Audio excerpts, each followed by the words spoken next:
Assalamualaikum warahmatullahi wabarakatuh. Alhamdulillahi bini'matihi tatimmus salihat. Wassalatu wassalamu ala khairil mahluqat Sayyidina wa maulana Muhammadin wa ala alihi wa ashabihi wa itba'ihi ila yaumil miqat. Amma ba'd.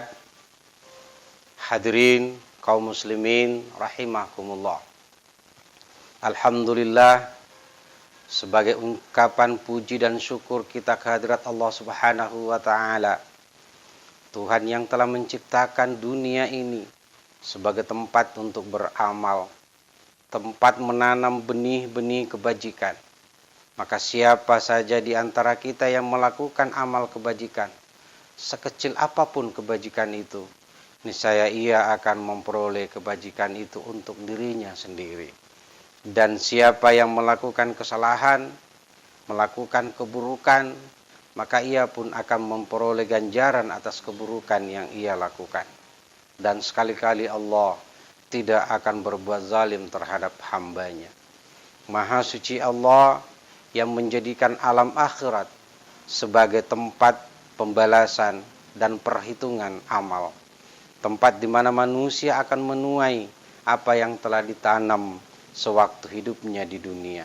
Pada hari itu tidak lagi berguna harta benda, pangkat, jabatan dan kedudukan, bahkan status sosial, kecuali apa yang telah diinfakkan, apa yang telah dinafkahkan, dibelanjakan dan dimanfaatkan di jalan Allah Subhanahu wa ta'ala.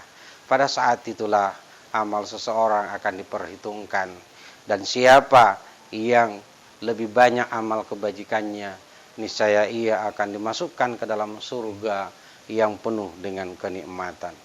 Hadirin rahimakumullah, dalam suatu riwayat yang masyhur yang biasa kita dengar dari guru-guru kita, bahwa Allah Subhanahu wa ta'ala kelak memerintahkan malaikatnya, yakni malaikat penjaga surga, wahai malaikat, masukkanlah hambaku si fulan ke dalam surgaku karena rahmatku.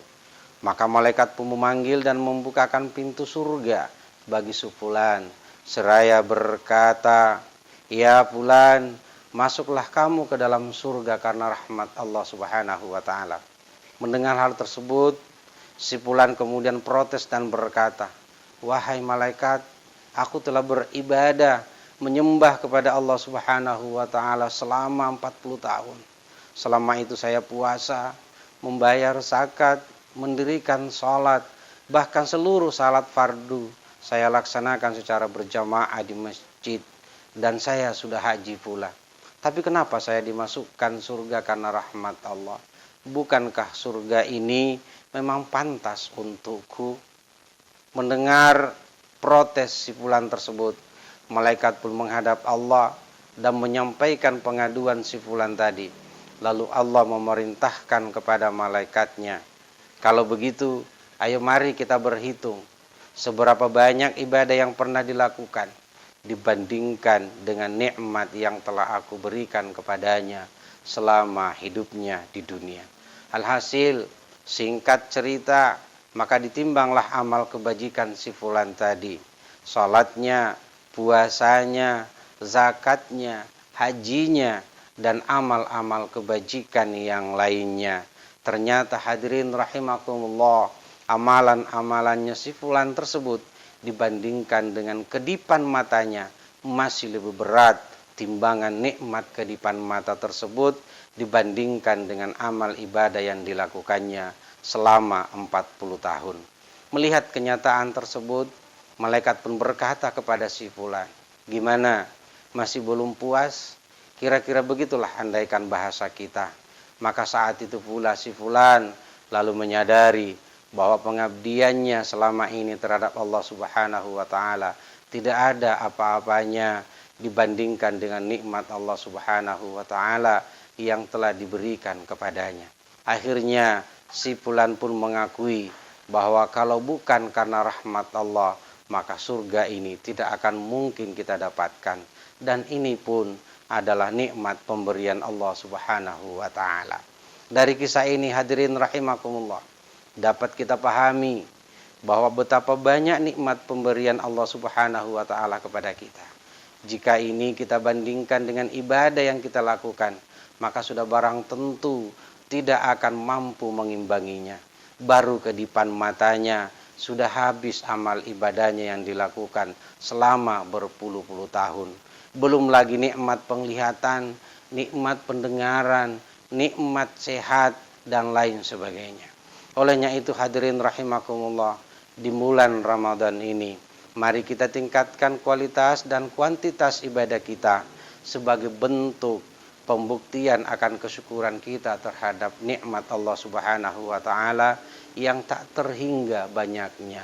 Walau sepanjang hari pun kita tidak akan mampu untuk menghitungnya.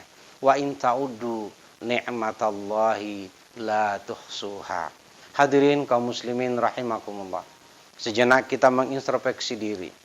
Mungkin selama 11 bulan yang lalu kita pernah lalai dalam melaksanakan perintah Allah Subhanahu wa taala.